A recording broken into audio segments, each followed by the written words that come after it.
Donc on commence toujours par la partie, par l'atelier naissage.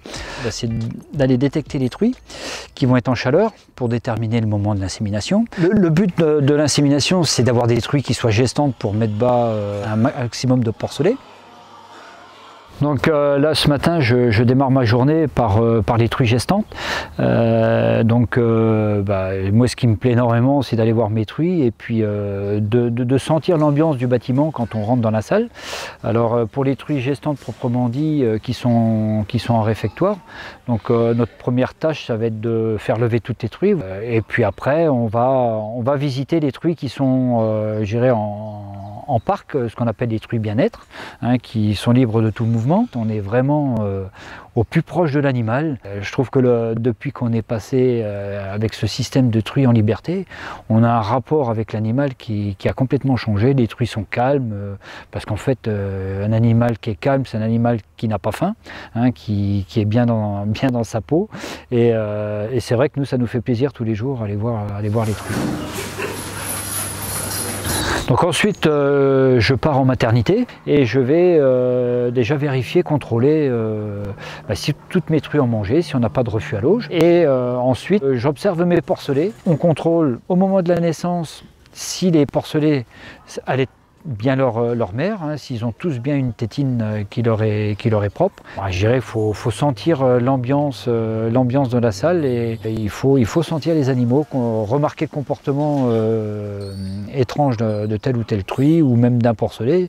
Et ça, pour moi, c'est très passionnant parce que c'est le cœur de mon métier, c'est d'élever des animaux, mais aussi d'en prendre soin et de bien les élever pour que, je dirais, ça se passe le mieux possible. Parce qu'on dit toujours qu'un animal qui se sent bien, c'est un animal qui produit bien. Alors la partie post-sevrage se déroule forcément après la maternité pour continuer à suivre notre ordre chronologique dans la progression des contaminants. Le matin, je vérifie si tous mes porcelets se portent bien. Et puis après, quand je rentre dans la salle, je vais sentir l'ambiance de mon bâtiment. Alors c'est une capacité qu'on acquiert par expérience. L'objectif du post-sevrage, c'est de produire un maximum de kilos. Hein, c'est toujours, je dirais, derrière la performance de l'élevage. Quand on a les petits porcelets sevrés arrivent en post-sevrage, on voit se dessiner déjà ce que seront les futurs jambons. Et ça, ouais, ça fait plaisir à voir. Puis sur les porcs qui sont, je dirais, prêts à vendre, donc je vais déjà anticiper tous les jours, là pendant plusieurs jours, je vais commencer à les marquer d'un trait bleu. Hein. Alors ça c'est toujours pareil, c'est une expérience que j'ai acquérie au fil des années, c'est-à-dire que je ne pèse plus mes animaux. Hein, je me suis calibré, enfin j'ai calibré l'œil, c'est-à-dire que j'ai fait des repères, j'ai pesé mes animaux et l'œil s'est calibré par rapport à ce marquage, cette détermination du poids de l'animal.